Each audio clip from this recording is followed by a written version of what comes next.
रहे हैं news beat पारस जहांजेब के साथ। धांधली का प्रचार, कप्तान तैयार और कोरोना की यलगार, ये हैं वो बीट्स जिन पे बात करेंगे आज न्यूज बीट में। अस्सलाम वालेकुम, मैं हूं पारस जहांजेब। इलेक्शन गली का हो, मोहल्ले का हो, पंचायत का हो, यूनियन काउंसिल का हो, सूबाई असेंबली का हो या कौमी असेंबली का, शफाफ वही होता है जिसमें हम जीत जाएंगे और शिकस्त का मतलब है धांधली हुई है। इज्जत भी उसी वोट को कबूल है जो हमें इलेक्शन में फतह दिलाए। हारने की सूरत में वोट को इज्जत दो का नारा लगाओ, धांधली का शोर मचाओ और अपनी शर्मिंदगी मिटाओ। ये बात काबिल अफसोस ही नहीं बल्कि अलमिया है कि हमारे यहाँ इज्जत से शिकस्त तस्लीम करने की रिवायत है ना रिवाज। 5-5 साल इसी झगड़े में गुजर जाते हैं कि मैं हारा नहीं, मुझे हराया गया है। धांधली ना होती तो मेरी जीत पक्की थी। हमारे खिलाफ सरकारी वसाइल का बेदरेग इस्तेमाल किया गया है। बहरहाल अब धांधली के ताज़ा इल्जामात की गूंज गिलगित बल्तिस्तान से उठ रही है। पीपल्स पार्टी और नून लीग ने नताइज मुस्तरद कर दिए हैं। बिलावल भुट्टो तो गिलगित बल्तिस्तान से वापस आने के लिए तैयार ही नहीं थे। लेकिन ये कैसी धांधली है कि तहरीक इंसाफ वफाक में हुकूमत के बावजूद सादा अक्सरियत भी हासिल नहीं कर सकी। ये कैसी धांधली है कि हुक्मरान जमात को 14 सीटों पर शिकस्त हो गई। ये कैसी धांधली है भाई कि पीटीआई हुकूमत बनाने के लिए आजाद उम्मीदवारों के तरले मिन्नतें करने पर मजबूर है। ये कैसी धांधली है कि फाफिन कह रहा है कि इलेक्शन शफाफ हैं। ये कैसी धांधली है कि तमाम मुबस्सिर कह रहे हैं कि धांधली की शिकायत सामने नहीं आई। ये कैसी धांधली है कि चीफ इलेक्शन कमिश्नर सबको पुकार रहे हैं कि सबूत है तो पेश कर दो। ये कैसी धांधली है कि किसी जमात की इंतखाबी मुहिम में रोड़े नहीं अटकाए गए। ये कैसी धांधली है कि किसी वोटर को वोट कास्ट करने से रोका नहीं गया। ये कैसी धांधली है कि जो वोटर घर से निकल आया उसको बगैर वोट कास्ट किए वापस नहीं भेजा गया। ये कैसी धांधली है कि गिनती के वक्त किसी उम्मीदवार के नुमाइंदे को बाहर नहीं निकाला गया। ये कैसी धांधली है कि जिसने भी शिकायत की उसकी बिला ताखीर दोबारा गिनती करा दी गई। और ये कैसी धांधली है कि इसका शोर सिर्फ मीडिया पर मचाया जा रहा है। क्या हम इलेक्शन के बाद धांधली का बाप कभी बंद कर सकेंगे? क्या हम सब मिलकर इंतखाबी इस्लाहात कर पाएंगे? प्रोग्राम में आज इन तमाम इशूज पे बात करेंगे और प्रोग्राम में हमें ज्वाइन किया है पाकिस्तान तहरीक इंसाफ से MNA हैं अली नवाज अवान साहब और special assistant to PM on CD affairs हैं। पाकिस्तान पीपल्स पार्टी से हमें आजिज ढामरा साहब ने ज्वाइन किया है और PMLN के MNA हैं मोहसिन शाहनवाज रांझा साहब। अस्सलाम वालेकुम, बहुत शुक्रिया आप सबका। पहले एक ब्रेक लेंगे, देखते रहिएगा न्यूज़ में।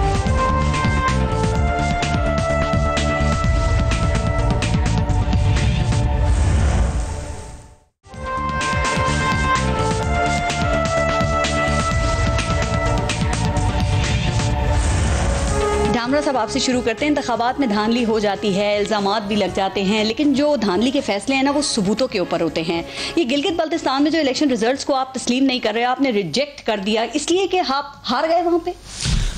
बिस्मिल्लाहिर्रहमानिर्रहीम। देखें, हारने वाली बात अलग है। पहले तो एक बतौर पॉलिटिकल पार्टी हमने इतना टेम्पो बनाया कि तमाम पॉलिटिकल पार्टी वहां पर आई, इलेक्शन कैंपेन चली है सारी। अभी भी 2 हल्कों में बाई इलेक्शन बाकी होनी है जी। और एक ऐसी जगह है जहां पर वो एप्लीकेशन दाखिल कर दी गई है जहां पर वोट दाखिल करने नहीं दिया गया, नंबर 1।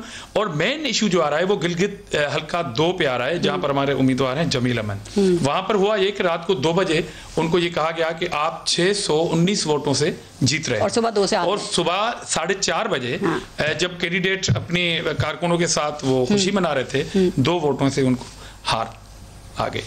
अब पोस्टल बैलेट पेपर जो है उसमें डिस्प्यूट चल रहा है कि फॉरेंसिक रिपोर्ट के लिए तमाम जो कैंडिडेट हैं PTI के हमारे और आज़ाद जो हैं PMLN के भी हैं, वो कह रहे हैं कि इस पे डिस्प्यूट है, वो कह रहे हैं कि उनके जाली हैं, वो कह रहे हैं उनके जाली हैं, तो उनमें फॉरेंसिक रिपोर्ट होगी।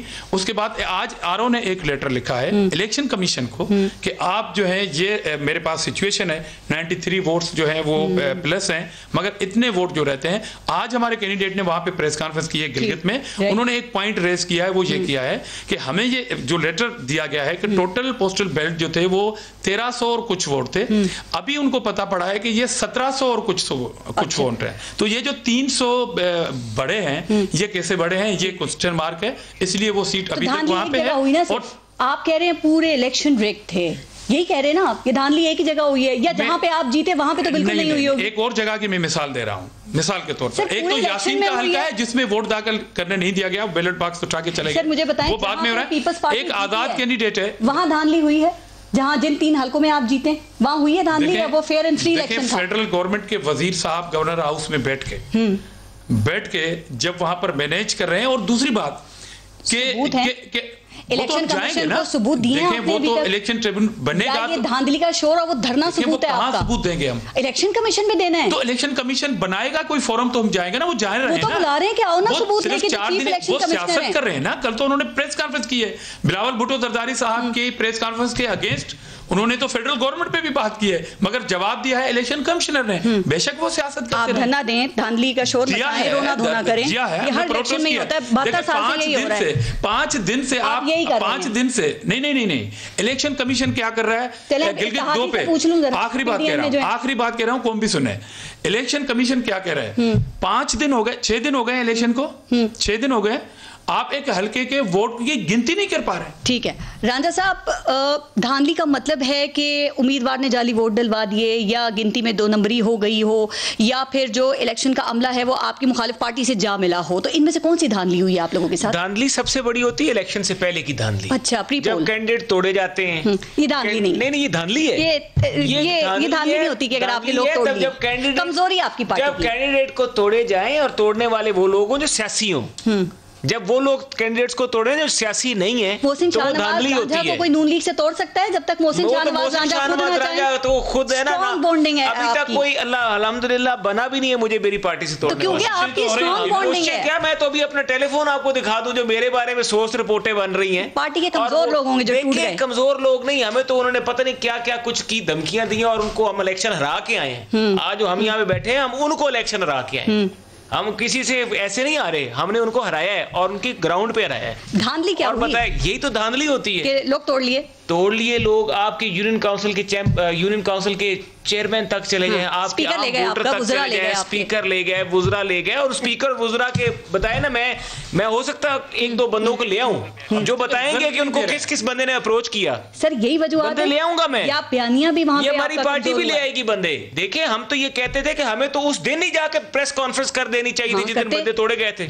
मैं तो इस बात का हामी हूं कि उस दिन बताना चाहिए था कि कौन इन बंदों को लेकर गया। उसूली मौक़िफ़ बना लेना, हम किसी के भाई हम तो बना रहे हैं, लेंगे ना, हमारी जान से जाएंगे। ये बातें तो हम सुनते आ रहे हैं। कह रहे हैं कि जिन्होंने बंदे तोड़े, अब उन बंदों को बिल्कुल अवाम के आगे वाज़ेह करना चाहिए कि बंदे तोड़ने वाले कौन है। ये आप हर दफा कहते हैं वैसे, लेकिन आपको बताना चाहिए। नहीं, बता भी 2013 में पीपल्स पार्टी के काफी के लोग आपके पास आए थे, खुशी आपने पार्टी में उनको ले लिया था। ये जो हमारे पीछे सब पड़ गए हाथ धो के, ये इसीलिए तो पड़े हुए हैं कि हमने बता दिया कि कौन बंदे तोड़ रहे हैं। अच्छा रांझा साहब, अगर इन्होंने बंदे तोड़ लिए, इन्होंने धांधली कर ली, तो देखिए इनको कम से कम सिंपल मेजोरिटी तो लेना चाहिए थी ना सर। इनकी जीत छोड़े हैं तो 14 सीटें हार गए। पहली दफा इंडिपेंडेंट्स वहां पे बड़ी तादाद में जीते। बात ये, आप लोगों ने 14, 15 सीट्स ली उनकी। देखें बात ये, एबनॉर्मल बच्चा एबनॉर्मल ही होता है। अच्छा, चाहे आप उस बच्चे पे जितना भी लगा देना, वो बच्चा अगर पैदाइश उसकी एबनॉर्मल है, वो उस बच्चे से जो भी काम करवाएंगे वो एबनॉर्मल ही करेगा।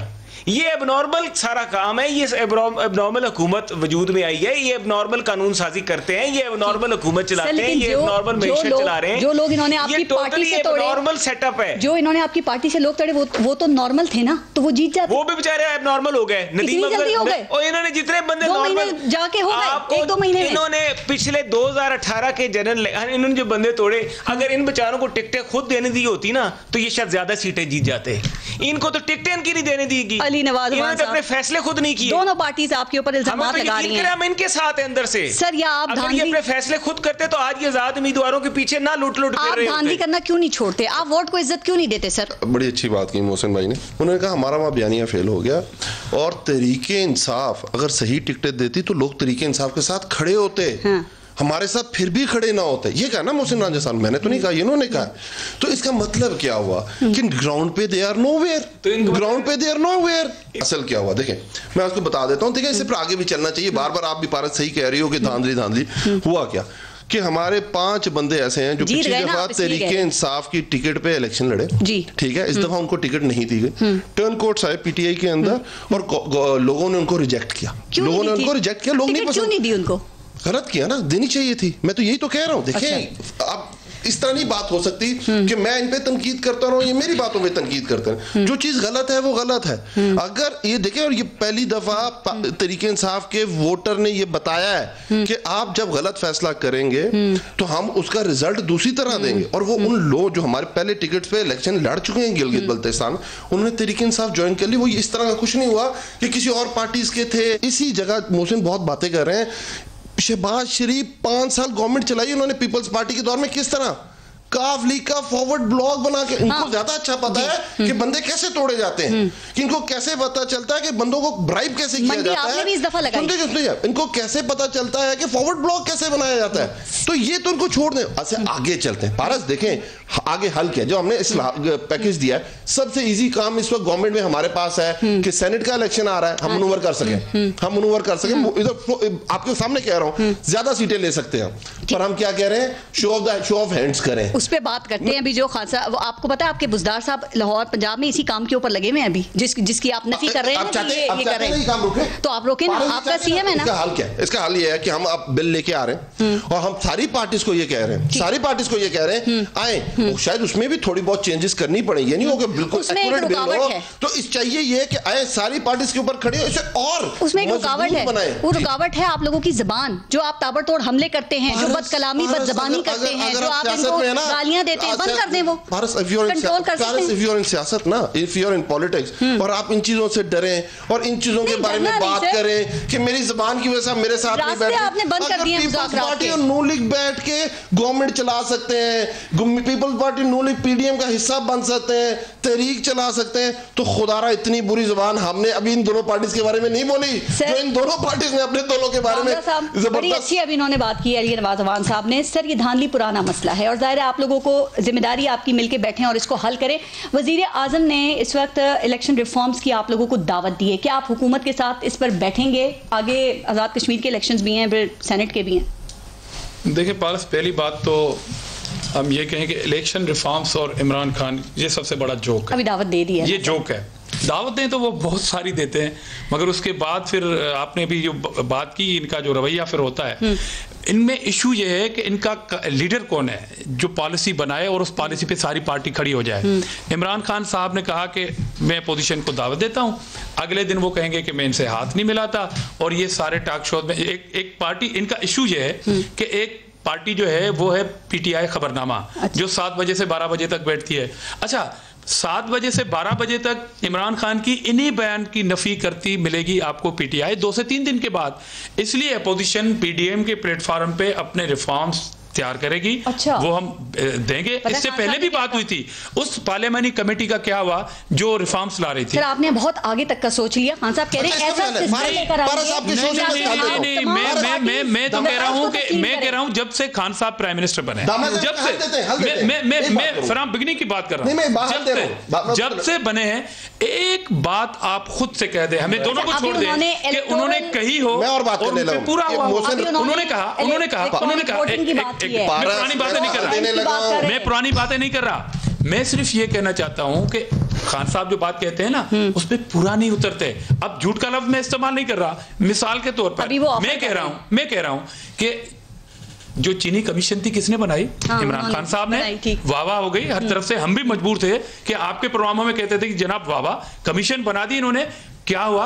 इनके एफआईए के रिटायर्ड बाजवा साहब हैं, उन्होंने कहा है कि 400 अरब रुपए का टीका लगा इस कौम को, और वो लोग कहां पे हैं? वो लोग काबीना में बैठे हैं। कहां गई आपकी क्रेडिबिलिटी? जिस दिन इलेक्ट्रॉनिक वोटिंग की बात की, ओपन सेनेट उनका अमल नहीं कह रहा, ये आप कह रही है उनका अमल नहीं कर रहा। आप नहीं जाते हॉर्स, आप नहीं जाते हॉर्स, समझता हूं पूरी कौम जोक समझती है। हल ले लें उनसे, कमिटमेंट है, कौम नहीं समझती। पीटीआई की आप नहीं समझ रहे, हम भी नहीं समझ रहे, कौम भी नहीं, आप करना ही नहीं चाहते, कौम नहीं समझ। आपने पीडीएम ने मुस्तरद कर दिए। आटा मार्केटों में नहीं है, चीनी महंगी हो गई है, गैस नहीं मिल रही, बिजली नहीं मिल रही, इसलिए वो वादे कहां गए?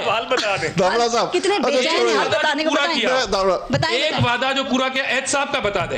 ये कहते हैं कि एच साहब तो पुराना चल रहा है ना, धांधली का रोना खत्म हो, हल सुन। मैं इस तरह की मैं कितनी बातें करूंगा, मैं हल गया। मोहसिन रांझा साहब बड़े अच्छे लॉयर हैं और अच्छी खासी अमेंडमेंट भी देते हैं, सारी जितनी आईनी हमारे इस्लाहात, सॉरी ये जो बिल आते हैं, नहीं हल ये दोनों पार्टीज बिल बनाए, ये दोनों पार्टीज लाए, तरीके नून लीग के फोरम पे आए, पीपल्स पार्टी के फोरम, पीटेंगे असेंबली में लेके हम उसको सेकंड करेंगे। वो असेंबली में तो नहीं आ रहे। फैसला हो गया। मैं आपको अंदर की बात बता दूं। फैसला हो गया। मैं अंदर की बात बताऊं। फैसला हो गया। एक इनके बहुत अच्छे दोस्त थे, वो ये कह रहे थे कि इन्होंने अपना नुकसान खुद करना है। अगर इनको हमने 2-3 सीटें और जिता देनी थी तो इस बिल लाने से वो जीत सकेंगे। अली नवाज साहब के बयान पे मैं कमेंट करूं। रांझा साहब मौका दे सच्ची बातें कर रहे हैं। रांझा साहब सच्ची बातें कर रहे हैं।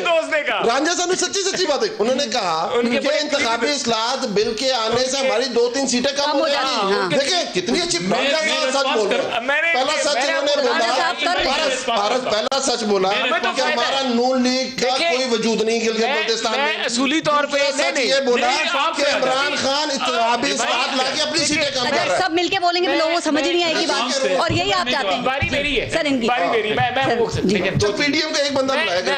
एक बात ये है, पहली बात ये है कि अपनी जमात के फैसले ये नहीं करते। हमें अफसोस ना होता कि ये फॉरवर्ड ब्लॉक अपना खुद बनाते। आप तजवीज़ पे अमल कर लेना, अच्छे सीटें नहीं मिलती। मैं अगर मुझसे राय पूछे मेरी पर्सनल, मैं कहता हूं इनको कर देना चाहिए। हॉर्स ट्रेडिंग खत्म होगी सेनेट से। असल में नुकसान इन्हीं का होना है, और वो जो लाने वाले बंदे वो भी कह रहे हैं कि सर करें हॉर्स ट्रेडिंग का, फिर इल्जाम लगाएंगे आप इन पे सेनेट में। भी समझ आ गई है ना कि सेनेट जा रही है। अच्छा, ये इनको भी समझ आई हुई है ना। जो बातें हो रही है तो ये होना चाहिए। जो बातें हो रही है, सेनेट जा रही थी, फिर नेशनल असेंबली जा रही थी। इनको पता है, देखिए इनके पास 9 सीटें आई हैं, इनको दिलवाई नहीं 9 थी। 2 दफा सेनेट में आपके साथ हाथ हो चुका है। इनको इतनी सी आपको पता ही नहीं हुआ कि लोग कहाँ चले गए। अगर खान साहब कहते हैं कि मुझसे किसी में हिम्मत नहीं है इस्तीफा मांग ले। 14 बंदे अगर खान साहब के पास 2 तारीख शरीयत होती तो जिनमें ये हिम्मत होनी थी, वो आज वो क्या हो रहा होता उनके साथ, उनको भी पता है। सेनेट में जो 14 बंदे गायब हुए थे, ये नहीं बताना वो 14 बंदे कहाँ हैं, उनको सामने क्यों नहीं लेके आए जो सेनेट में कहीं चले गए थे, गायब हो गए थे। देखिए 14 बंदे, हाँ नहीं वो तो ठीक है ना, हम तो कहते हैं गलत है। मेरे से पूछे वो हैं कहाँ, उनको नाम लेकर आते हैं। नाम क्या, हमने नाम बता चुके। इसीलिए कह रही हूँ शो ऑफ हैंड होना चाहिए ना। नहीं मैं तो कह रहा हूँ, हॉर्स ट्रेडिंग रुके। मैं सपोर्ट कर रहा हूँ इस आइडिया को, मैं as a political person, as a जमहूरी पर्सन। लेकिन आपको मैं एक बात बताऊं, अगर आप पूरा कॉन्सेप्ट देखिए ना, बैलेट का कॉन्सेप्ट क्या होता है, 2 चीजों पे खड़ा होता है, ट्रस्ट पे और सीक्रेसी पे, पूरी दुनिया में।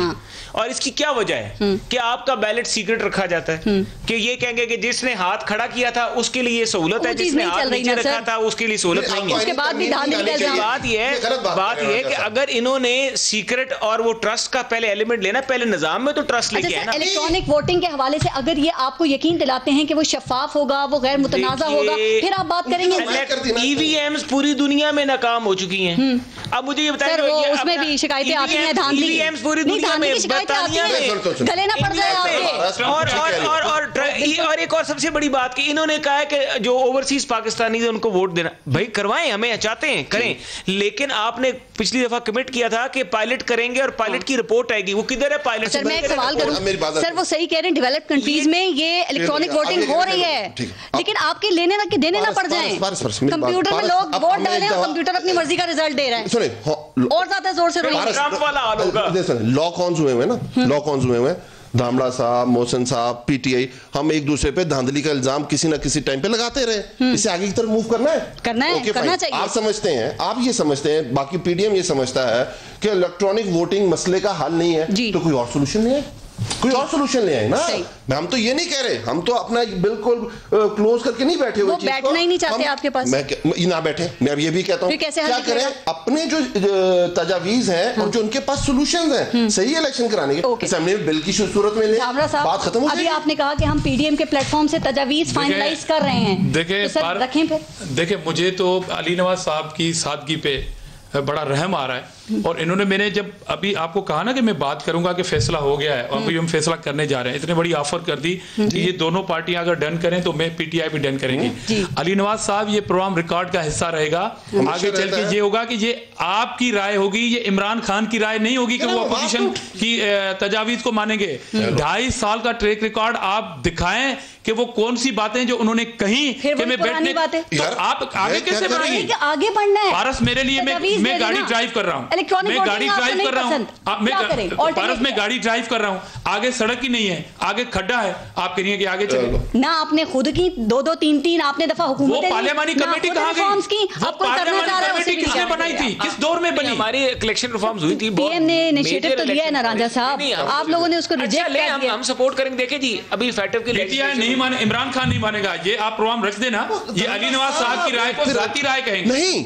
और देखिए क्या कह रहे हैं, लेजिस्लेशन हुई, मैं आपको बता रहा हूँ, आपने साथ दिया। मैं 2 मिनिस्टर्स थे इनके, अब मैं फिर कहता हूँ, मैं बोलूंगा तो कहते हैं बोलता है, बोलें, लेकिन 2 बंदे थे इनके मिनिस्टर्स, दोनों की मुख्तलिफ राय थी, और एक मिनिस्टर को इमरान खान साहब ने खुद डिसोन कर दिया था, और दूसरा मिनिस्टर जो था वो सारी बातें कर रहा था। मैं कह रहा हूं, ये मुझे पता है, हमने तो देखा। देखो इसमें कोई रॉकेट साइंस नहीं, वो आप पे यकीन करने को ही तैयार नहीं है। ना करें ना, मैं कब कह रहा हूं करें, नहीं इन पे है, अली नवाज पे है, ये सही अली नवाज पे है, गवर्नमेंट को रिप्रेजेंट कर रहे हैं। इनके प्राइम मिनिस्टर पे नहीं है, मैं पारस बात क्या कर रहा हूं, इनके प्राइम मिनिस्टर ये पे अपना बिल लेके आएंगे।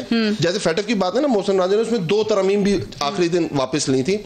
मैं ये बात नहीं कर रहा, हम उसमें तरमीम दे सकते, अगर हम उसमें बहस कर सकते हैं ना, स्टैंडिंग कमेटी में जाएगा, उसमें क्रॉस दी बोर्ड, उसमें डिस्कशन होगी, नोक पलक ठीक होगी ना, आगे बढ़ने का तरीका है ना। मैं ये बात कर रहा हूँ, स्टैंडिंग कमेटी एक ऐसा फोरम है, मोहसिन भी जानता है, धामड़ा साहब भी जानते हैं, कि वहाँ क्रॉस दी बोर्ड बात होती है, मोस्टली क्रॉस दी बोर्ड बात होती है, और वहाँ चीजें बहुत रिफाइंड होती हैं। फिर उसके बाद सेनेट है, उसकी स्टैंडिंग कमेटी है, उसके बाद वो आएगा, तो चीजें आगे की तरफ चल पड़ेंगी। तो निकलना है ना सर। देखें, जब 18वीं तरमीम पास करानी थी, सबने उस पर इत्तेफाक कर लिया, ये इलेक्शन रिफॉर्म इमरान खान नहीं, ये होना जरूरी है, पीटीआई नहीं थी, और शुक्र अल्हम्दुलिल्लाह के नहीं थी कि 18वीं तरमीम आ गई। आर्मी एक्ट में आप ये समझ रहे थे, वो तो इन्होंने इतना बिगाड़ कर दिया, उस इदारे की बेइज्जती करवाई, तो अभी भी हमने ठीक किया, हमने ठीक किया, अभी भी साथ दे देंगे, हमने ठीक किया। इनके सदर साहब ने जो नोटिफिकेशन निकाले, लॉ मिनिस्टर ने जो नोटिफिकेशन निकाले, क्या पाकिस्तान की गवर्नमेंट में वो मुझे वफाकी वजीर बता दे, जो सुबह को वकील और रात को वजीर होते हैं। ये मामला सारी नाहली है ना, ये मामला अलग है, ये सारी नहीं अलग, पार्लियामेंट में वोट दिया या अलग नहीं दिया, हमने दिया, जब पार्लियामेंट की ना करने वाली की बात आई तो हमने वोट दिया, और आइंदा भी देते रहेंगे। इन्होंने बेतौकीर की, इन्होंने जिस शख्स को एक्सटेंशन दिलाना चाहिए उसको इतना बेइज्जत करने की कोशिश की कि अल्लाह माफ करे, कि जिस इदारे के लिए ये कहते हैं कि स्टैंडिंग कमेटी का जिक्र देखें, फिर बाहर चीजें निकलती हैं और लोग बताते हैं। आपने दामड़ा से पूछा वे फॉरवर्ड क्या, वो कह रहा मेरे पास कोई वे फॉरवर्ड, उसने इल्जाम लगाने शुरू कर दिए, उसने इल्जाम लगाने शुरू कर दिए ना। मेरे पास ये वही सूरत-ए-हाल है, ये कहते हैं सेनेट शो ऑफ हैंड्स करो, हम कह रहे हैं हमें हंसी आ रही है, क्योंकि हमें पता है इनके अंदर क्या गुजर रही है, और आपको ये भी पता होगा लोग आपके निकल जाएंगे, क्या होना है, ये भी हमें पता है होना क्या है। इनको हमेशा पता होता है, अगले दिन आगे कहते हैं एंड हो गया। चले सर, यही तो सियासत है, संजीदा हो जाए इस मामले पे। दामड़ा साहब से मैं बात करता हूँ, मैंने ब्रेक लेनी है। पहला इलेक्शन हुआ 2013, वो आप पे यकीन ही नहीं कर रहे, वो कह रहे हैं बैठने का फायदा ही नहीं है।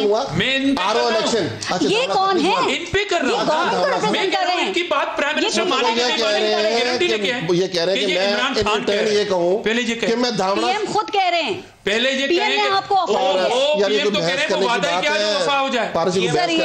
सर ये बात नहीं, आप एक वादा बताएं जो उन्होंने किया और पूरा किया, आप मुस्तकिल मेरी रहनुमाई करें, आपने ऐसी मेरी रहनुमाई मैं आपको पूछ रहा हूँ, पीएम बेचारा तंग है, उसके साथ 2018 के इलेक्शंस में जब उसके टिकट देने के फैसले ना, उसको टिकट अपनी मर्जी से देने दिए गए, उसके बाद वो बेचारा तंग है, उसके पास गिलगित बल्तिस्तान का इलेक्शन आया, उसको टिकट ना देने गया, सेनेट का इलेक्शन आ रहा है, पीएम ने कहा है कि इससे बेहतर तरीका कोई नहीं है कि शायद मैं कुछ ना कुछ अपनी इज्जत बचा लूं। मैं ब्रेक ले लूं क्योंकि लगता है कोई हल नहीं निकलेगा इस चीज का। आपने कहा जल्दी से ले लो ब्रेक, मैं कोरोना पे बात करूंगी, बात बहुत बड़ा इंपॉर्टेंट है। You want a routine show, let's have a routine show. नहीं सर, मुझे कोरोना पे बात करनी बड़ा इंपॉर्टेंट शो है, कोई हल निकलता नजर ही नहीं आ रहा, संजीदा ही हल निकलेगा।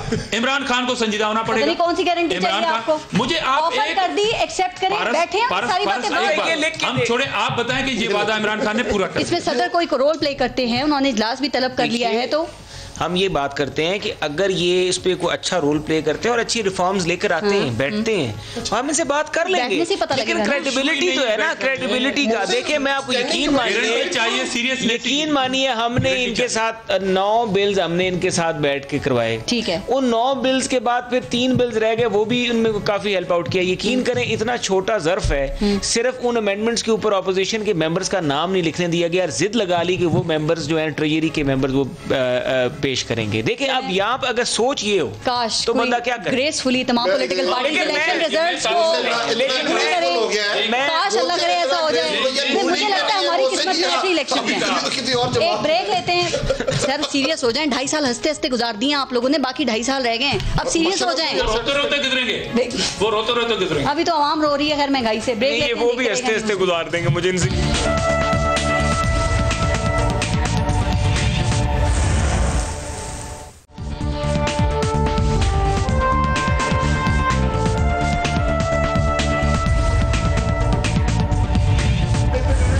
अच्छा सर, ब्रेक से वापस आ गए हैं। आजिज झामरा साहब, सर ये कोरोना पे थोड़ी सी बात कर लें, वो भी बड़ा इंपॉर्टेंट है। दूसरी लहर शिद्दत इख्तियार करती जा रही है, गवर्नमेंट कह रही है मुसलसल हम मेहनत करें और आप लोग उनकी मेहनत मिलके उसके ऊपर पानी डाल रहे हैं। एनसीओसी ने भी कह दिया इज्तिमात पर पाबंदी हो, हाई कोर्ट ने कहा फैसले की उनकी तौसीक की है। क्यों बज़िद हैं आप, क्यों जलसे करना चाह रहे हैं? देखें, अगर आप थोड़ी देर के लिए मैं ये कह दूं बड़ा दिल करके कि हम इनकी पॉलिसी को फॉलो कर रहे हैं, जो इमरान खान की पॉलिसी थी। नहीं, जो इमरान खान की पॉलिसी थी कोविड के, ये जो लॉकडाउन है ये नहीं होना चाहिए। जब लॉकडाउन नहीं होगा तो सोशल डिस्टेंसिंग नहीं रहेगी। हम सीरियस हैं इस पे, इसमें कोई दो राय नहीं है कि ये एक इंसान की जिंदगी लेवा एक मर्ज है, इस पे कोई एहसास है। मगर सिर्फ जीबी की इलेक्शन भी होती रहेगी, आपकी अपनी एक्टिविटीज भी होती रहेगी, माल खुले हुए होंगे, स्कूल खुले हुए होंगे, कोई पॉलिसी कोई मैकेनिज्म नहीं होगा, मगर सिर्फ अपोजिशन जलसा करेगी तो कोरोना फैलेगा। हम पूरी कोशिश कर रहे हैं कि हम उस पर पाबंदी करें, मास्क मुहैया करें। कौम से भी अपील की है हमने, अगर नहीं हो सकता तो बहसियत कौम ये सिर्फ अपोजिशन की रिस्पांसिबिलिटी नहीं है। आपने इनकी गलती है, उनसे बात करते हैं भी, आपके इन जलसों को मुलतवी नहीं कर सकते। अपने जो उसूल जो पहली जब लहर आई थी डंडे और आप तो झंडे लेके निकल गए थे लॉकडाउन के लिए, उसका एक सबब, अब वो कह रहे हैं वायलेट कर रहे हैं इन चीजों को। उसका सबब है, हमारे पास रीजन है। क्या? वो ये कि कोविड-19 जो है वो बिल्कुल खतरा है, मगर उससे पहले 3 गुना ज्यादा है पिछली लहर से। जी मैं मानता हूँ, मैं एग्री भी करता हूँ, मगर 2018 वायरस जो है कौम के लिए वो बिल्कुल खतरा। दवाई नहीं मिल रही, पारस आप एतबार करें, दवाई नहीं मिल रही, महंगी मिल रही है। ऐसा की बात ना करें। कौम देखिए, ये कौम सुन रही है ना, अगर आप मेरी इस बात से कोई इख्तिलाफ करेंगी तो पास इसकी मैं कह रहा हूँ दवाई जी, कोई वैक्सीन आपके पास है? अच्छा, महंगी नहीं, दवाइयां महंगी नहीं मिल रही, नहीं बहुत महंगी। आपकी शुगर की दवाइयां सस्ती हो गई, ब्लड प्रेशर की सस्ती हो गई। सिर्फ सिंध में मुफ्त इलाज हो रहा है, कार्डियो का हो रहा है, ट्रांसप्लांट का हो रहा है, बाकी आप बता दें कि मुफ्त का इलाज हो रहा है। ये जो छोटी छोटी दवाएं थी इन्होंने अपना वजीर हटा दिया। देखें, कोरोना से लड़ने के लिए ये सारी चीजें करनी पड़ेगी। आप शुगर की आम टेबलेट में भी करें, आप वैक्सीन के लिए दावा कर रहे हैं, सर पूरी लिस्ट है। कमर जमान कायरा साहब, मुराद अली शाह, राजा परवेज अशरफ, नवीद कमर, शर्जील मेमन, कैप्टन सफदर, मुसद्दिक मलिक, फारूक सत्तार, आमिर लियाकत हुसैन, सानिया निश्तर, कितनी पूरी लिस्ट है। सबको कोरोना हो गया, कोई एहसास नहीं हो रहा आपको? इधर अभी घुमा रहे हैं बातों को। एहसास है, मगर उस कौम का भी एहसास है जिसके लिए हमें लड़ना पड़ रहा है। किसके लिए? बचेंगे तो लड़ेंगे, ये सियासत का वक्त नहीं है। वायरस से अगर पहली दफा आप अल्लाह का शुक्र है बच गए हम सब, पॉलिसी लेके खुदकुशी की तरफ जाना है। मैं आपसे क्वेश्चन कर रहा हूँ, चलो अपोजिशन अगर जलसा पेशावर का, मुल्तान और लाहौर का खत्म कर दे, बाकी आपकी एक्टिविटी चलेगी और आपकी जो इंडस्ट्री है वो चलती रहेगी, माल चलते रहेंगे, स्कूल चलते रहेंगे, ज्यादा होता है। चलो आप इनसे पूछें कि आपने सिवाय अपोजिशन पे तनकीद करने के लिए आपने कोई पॉलिसी दी है? आपने पैरामेडिक के लिए क्या पॉलिसी दी है? स्टाफ के लिए, डॉक्टर्स के लिए क्या किया आपने? जब पॉलिसी अभी इस्लामाबाद में वेंटिलेटर, अभी इस्लामाबाद में अरशद वहीद चौधरी साहब की डेथ हुई है, तो मुझे उस दिन जियो वाले बता रहे थे कि हमने चेयरमैन एनडीएमए से कहा कि हमें वेंटिलेटर वाला बेड मुहैया कर दें। चेयरमैन एनडीएमए नहीं करा सके, उन्हें भी कोरोना हुआ। उन्हें भी, उन्होंने साथ में यही हामिद मीर साहब ने कहा, उन्होंने मुझे आखिर में कहा कि मुझे भी कोरोना हो गया। सर अभी अदालत ने कहा, देखें हमारे जलसों में आपको इतना फर्क, आप अपनी परफॉर्मेंस कैसे दिखेगा? अभी मुझे बताया, मैं एक मस्जिद में गया हूँ, मैं नमाज पढ़ी है, मैंने वहां पे एक नमाजी को नहीं देखा जिसने पहना मास्क नहीं कर। मैं मार्केट में गया हूं, मैंने एक नमाजी को, मार्केट में बंदे को नहीं देखा जिसने मास्क पहना। मैं होटल में गया हूं, मैंने एक बंदे को नहीं देखा। ओ भाई अपना काम तो कर लो ना, जलसे करना लाजिम हो गया। कोविड-18 का मुकाबला भी मास्क पहन के करेंगे और कोविड-19 का भी मुकाबला जब मास्क पहन के करेंगे ना, जिसपे वो और मास्क पे लिखा होगा वोट को इज्जत दो और कौम को कोविड-18 से बचाओ। वो आपके जलसे में सब पहनेंगे जो मास्क आपने बनवाए हैं। बिल्कुल, हमने तो एंट्री पॉइंट पे हम गारंटी देते हैं, पॉइंट पे बिल्कुल गारंटी देते हैं, हम ये भी साथ देंगे, ये भी देंगे, डिस्टेंसिंग को कैसे पॉसिबल करेंगे, लोग सोशल डिस्टेंस रखें, लेकिन हम इंश्योर करेंगे। एसओपी फॉलो ना हुए तो एसओपी पे हम लोगों को कहेंगे आप फॉलो करें। होगा फिर देखिए बात ये है कि या तो ये काम कर लें, वो कह रहे मुकदमा करेंगे, अब वो करें मुकदमे। इन्होंने तो कोविड-19 से पहले कोविड-19 के मुकदमे कर दिए जब कोविड-19 नहीं था। अपने भी जलसे कर रहे हैं आप, नून लीग के, पीडीएम के भी आप जलसे कर रहे हैं। जलसे पहले फिर आप कहते हैं अगर हमें रोका तो हम इन्होंने भी ताकत से मुजाहिमत करेंगे। बाहर गए हैं, वहां के प्रेसिडेंट को मास्क पहना हुआ है, प्राइम मिनिस्टर ने मास्क पहना है, कौम को क्या मैसेज दे रहे हैं आप? क्या मैसेज दे रहे हैं आप? ये तो थोड़ा मैं बात जी प्लीज कोरोना पे ही कीजिएगा जरा, कोरोना पे ही बात कर और अपने तजाद पे भी कर लें कि आप करें तो ठीक। फिर मैं चाह रहा हूं कि हम किसी कंक्लूजन पे पहुंचे। देखें, अगर फैसलाबाद में एक इज्तिमा हुआ और उसमें एसओपीज फॉलो नहीं हुए, गलत हुआ, आइंदा नहीं होना चाहिए। बहुत अच्छी बात है। इसी तरह मैं एक्सपेक्ट ये करता हूँ कि इस वक्त सारे लोग जो पाकिस्तान में इस प्राइम टाइम पे शो देख रहे हैं, वो हमें अली अवान को भी देख रहे हैं, राजा को भी देख रहे हैं, दामड़ा साहब को भी देख रहे हैं, आपको भी देख रहे हैं, और वो ये देख ये रहे हैं कि हम कोरोना को किस तरह डिस्कस कर रहे हैं और एक दूसरे पे पॉइंट स्कोरिंग के लिए यूज कर रहे हैं। मुझे बताएं, जिन घरों में कोरोना है, जिन लोग पेशेंट्स हैं या जिन घरों में डेथ्स हुई हैं, वो क्या समझेंगे हम लोगों को इस तरह बात करते हुए सुनते हैं? अबव द बोर्ड 22 करोड़ लोगों के लिए सोचना है, हमने भी सोचना है, ऑपोजिशन ने भी सोचना है। हमें above the board, above party lines होके एक डिसीजन करना है। देखें, और डिसीजन क्या करना है कि हमने इस कोरोना की जो सेकंड स्पाइक है, इसका मुकाबला कैसे करना है। हमारे फोरम्स हैं, 2 फोरम्स बने हुए हैं इस पे एनसीओसी, जिसमें सारे चारों चीफ सेक्रेटरीज बैठते हैं, असद उमर साहब उसे हेड करते हैं। आप कह रहे हैं इस्तेमाल नहीं होंगे वहां पे, उसके बाद सुनते हैं ऊपर, उसके बाद प्राइम मिनिस्टर साहब हेड करते हैं और चारों चीफ मिनिस्टर्स उसके अंदर बैठते हैं और इज्तिमाई फैसले होते हैं। क्योंकि ये नहीं होता कि वन साइडेड फैसले हो। कहा गया है कि 300 लोगों की गैदरिंग हो सकती है। मुझे एक बात बताएं, 300 लोग हों, 3000 हो, क्या फर्क पड़ता है? हमने क्या ओपन एयर हो, आपने 2 चीजें इसको मैनेज करके चलना है। पाकिस्तान एक अंडर डेवलप्ड मुल्क है, पाकिस्तान की इकोनॉमी ये प्रॉपर लॉकडाउन बर्दाश्त नहीं कर सकती है। आज आप अपनी इंडस्ट्री का पहिया रोक देंगी, आज अपनी कंस्ट्रक्शन का पहिया रोक देंगी, आज अपनी टेक्सटाइल का पहिया रोक देंगी, आप आगे 1 साल बाद आज दुनिया में क्या हो रहा है? जिन जिन लोगों ने लॉकडाउन, आपका हमसाया मुल्क बिलावल भुट्टो साहब ने खड़े होकर कहा, इंडिया को कोड किया, आज -23% कॉन्ट्रैक्ट हुए। देखें, इनका जलसा भी हो जाएगा, धामड़ा साहब का भी जलसा हो जाएगा, और क्या लोगों के सामने ये लोग डिसाइड करेंगे, ये लोगों ने डिसाइड करना है कि वो बात ठीक थी पारस, कि जिसमें कहा जा रहा था कि खान साहब ये कह रहे हैं कि भूख से पाकिस्तान में कोई नहीं, पीपल्स पार्टी ये कह रही थी भूख से कोई नहीं मरता, कोरोना से मर जाएंगे। आज ये कह रहे हैं, अपनी बात नहीं, आज क्या, आज अगर हमने ये फैसला ना किया, ये लोगों ने इसकी जजमेंट करनी है। मैं नहीं हूं, मोहसिन नहीं है, दामड़ा साहब खत्म करें, फिर सब ओवरऑल आप पाबंदी लगाएं। अगर हमने किया गलत किया, अगर हमने किया मेरा सवाल सुनो, इनके जलसों में जो लोग जाते हैं, आप कहते हैं इनसे कोरोना फैल गया, किस तरह आपकी तय करेंगे? आपने एक डिसीजन लेना, एनसीओसी के फैसले, हाई कोर्ट ने उसको एंडोर्स कर दिया, उसको क्रॉस द बोर्ड इंप्लीमेंट कहते हैं कि जी कोरोना जो है उसकी वो जलसे ना करें। हम कहते हैं चलो ठीक है, आपकी बात मान लेते हैं, आप चुप करके स्टेप डाउन करें, आपके वज़ीर आज़म साहब घर जाए और हुकूमत घर जाए, और उसके बाद नया यहाँ पे इलेक्शन कराएं। मुलतवी कर देंगे तो कोई कयामत आ जाएगी। जलसे क्या मुलतवी, जो मुल्क के साथ बेड़ा गर्क हो गया है, इसके बाद यकीन माने, मैं झूठ नहीं बोल रहा। आज मस्जिद में एक बंदा जुम्मे की नमाज में मुझे पकड़ के कहता है कि आपको अल्लाह रसूल का वास्ता है, हमारी हुकूमत से जान छुड़ाएं।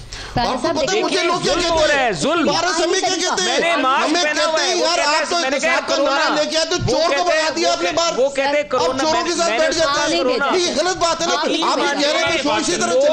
आपसे सही पूछते हैं, आपसे सही पूछते हैं। अब कोरोना पे बात करूंगा, मैं कोरोना पे बात कर रहा हूँ, कोरोना पे बात करना चाह रहा हूँ मैं, कोरोना पे, ठीक है ना, मैं कोरोना पे बात कर रहा हूँ, मैं कोरोना पे, एड्स की दवाई नहीं है वहाँ, हुकूमतें सुनती हैं, जवाब दे रहा हूँ, जवाब दे रहा हूँ, जवाब के पास कोई नहीं, मैं जवाब दे रहा हूँ,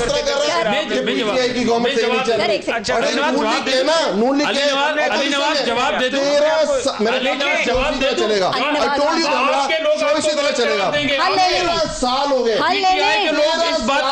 लोग कहते हैं खुदारा पूरे पाकिस्तान का जवाब दे दूं, सिंध का मैं गलत हूं ना, मैं जवाब के हवाले किया हुआ है, मैं गलत हूं, मैं जवाब दे दूं, लोगों के हवाले किया हुआ है, मैं गलत हूं ना, मैं गलत हूं, मेरे पास जवाब नहीं है, कोई विजन ही नहीं है। अच्छा मेरे पास जवाब नहीं है ना ट्रांसपोर्ट, मेरे पास जवाब, ना पानी है। ये देखें, ये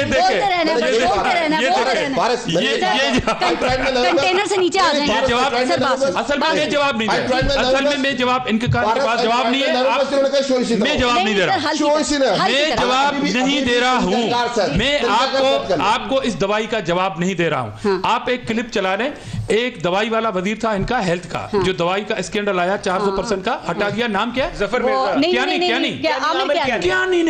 क्यानी का एक क्लिप चला ले, मैं जवाब नहीं दे रहा। क्यानी साहब का चलाएं, उन्होंने एक पेशेंट भेजा था गंबट इंस्टीट्यूट में, उन्होंने खुद कहा कि मैं सिंध गवर्नमेंट पे क्वेश्चन मार्क करता था, मैंने पेशेंट भेजा है, वो ठीक हो गया फ्री ऑफ कास्ट। अपने लोगों से पूछ लें। और कोविड पे आ जाता हूं मैं। देखिए आपने कहा कोविड पे बात चल रही थी ना, मैं इमरान खान की किस बात को सही मानूं? नहीं, मैं इमरान खान की किस बात को सही मानूं? उस इमरान खान को जो कहते थे क्या ये कोविड सिंध गवर्नमेंट कह रही है, आम सा जुकाम है, फ्लू है, ये कौन कह रहे थे? इमरान खान। अब कह रहे हैं कि जी जलसे कैंसिल कर दो। मैं कौन से इमरान खान को झूठा कहूं और किन को सच्चा कहूं? मैं इमरान खान की किस बात को झूठा और सच्चा कहूं? आप बताएं मैं कौन सा झूठा कहूं, इमरान खान को कौन सच्चा कहूं? ये फ्लू है, ये फ्लू है, ये फ्लू है, ये सिंपल फ्लू है। आपने कौम को खतरे में डाल दिया, आपने केयरलेस कर दिया कौम को, इस कौम को केयरलेस इमरान खान ने किया। कोविड को मैं कह रहा हूं, देखें इस कौम, अगर ये अभी राजा साहब ने कहा कि मास्क नहीं पहन रही ना, उसका सबब इमरान खान है जिसने फ्लू कहा था, उन्होंने फ्लू कहा था, उन्होंने कौम को केयरलेस कर दिया, उन्होंने केयरलेस कर दिया। हल ये है कि इंडिविजुअल सब लोग सोशल डिस्टेंसिंग करें, मास्क पहने, अपनी एक्टिविटी करें। जलसे में सारे नजर आएंगे मास्क पहने हुए, आप इसको यकीनी बनाएंगे? हम देंगे नहीं, वो तो लोग मस्जिद में नमाज पढ़ते हुए भी नहीं पहनते, उसकी जिम्मेदारी पीडीएम है। देखिए मैं आपको बताता हूँ, मसलों का हल एक नहीं, वो जिम्मेदारी गवर्नमेंट की भी है। मसलों का हल एक ही है, ये जाके जनाब हमारा मुतालबा नंबर 1 ये है कि ये गवर्नमेंट छोड़ें, ये घर जाएं, नए इलेक्शन करवाएं और उसके बाद इस मुल्क की कोविड-18 से जान छुड़ाओ। सर अगर ये लोग नहीं रुकते, ऑप्शन क्या है? Last word. मैंने फिर वही बात की थी, एनसीओसी के फैसलों को इंप्लीमेंट करना पड़ेगा और ये सारे पाकिस्तान देख रहा है, अक्रॉस द बोर्ड करना पड़ेगा। हमारी भी एक डिमांड है नून लीग से, और वो ये है कि वापस आए। 2 टॉपिक्स पे बात की हमने शो में, पाकिस्तान का दोनों का हल नहीं निकला। और प्लीज उस एवन फील्ड से प्लीज खिताब मत किया करें, फंडिंग का फैसला करा लें, दिल की छुरियां चल, आप लोग फंडिंग का फैसला करा लें और हमारे पैसों आप लोग सब मिलके ना इस पाकिस्तान इमरान खान को माफी लेनी पड़ेगी कि उन्होंने फ्लू को जुकाम कहा, अली नवाज अवान साहब और कोविड को फ्लू कहा, बहुत शुक्रिया। ये कौम से माफी ले ले इमरान खान, कौम पे रहम करे, कौम से माफी ले ले इमरान खान, ले ले अपना और अपने मुल्क का ख्याल। देखिए हमने तो फौरन मास्क पहन लिए फिर।